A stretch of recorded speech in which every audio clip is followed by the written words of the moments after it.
These church walls in the Belgian town of Ottigny have witnessed 1,000 years of history. But a spike in energy bills means this year, churchgoers are facing a chillier reception than they've grown used to. To cut costs, local authorities have limited central heating to 16 degrees Celsius, just shy of 61 degrees Fahrenheit. Everyone has to make efforts to save energy, lowering by a degree or two, whether it's at home or at church or even at the city hall. We've limited heating there too. It has to be everywhere. You just need a sweater and a scarf.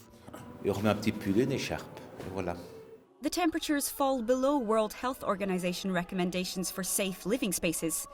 And during their 1-hour visit here, many stay wrapped up indoors as it drops below freezing outside.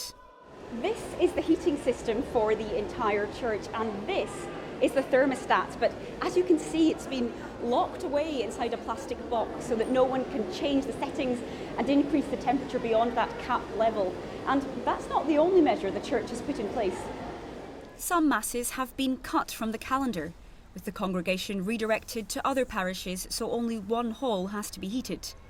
Still, the people of Ottigny are staying optimistic. This church has survived many wars, and from 1,000 years you can imagine all the wars that went through Europe and then through Belgium. And yes, the people keep the faith, and so that's good.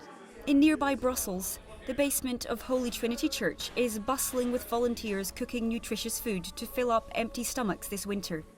This community kitchen prepares around 5,000 meals per week for the homeless and those in need. But the flare-up in food and energy inflation means the price tag attached is growing heavier. Well, we have to really measure everything. Like, we can't just use any ingredients. Director Gail Russell is concerned about balancing the books. We're constantly eating into our food budget. There's no sort of end to this at the moment. We are projecting a big deficit in our budget for next year. So, we are actively fundraising now so we can keep this operation going next year.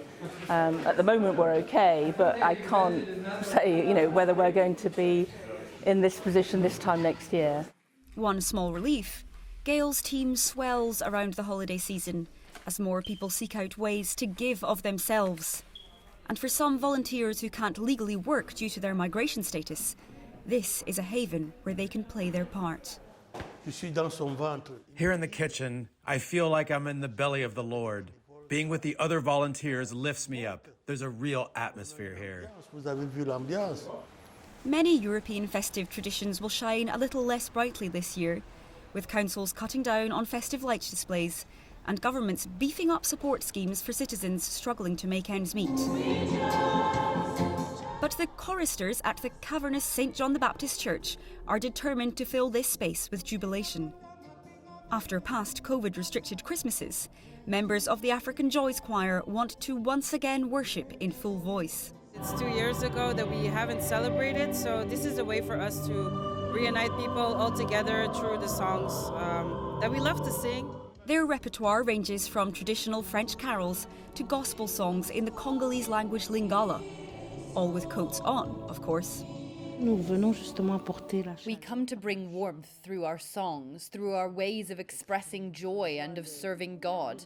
This helps us forget everything else. The choir hopes their hymns will soon herald better times, and for now, help keep hope burning in a midwinter which might otherwise feel more bleak. Rosie Burchard in Brussels for Centrepoint.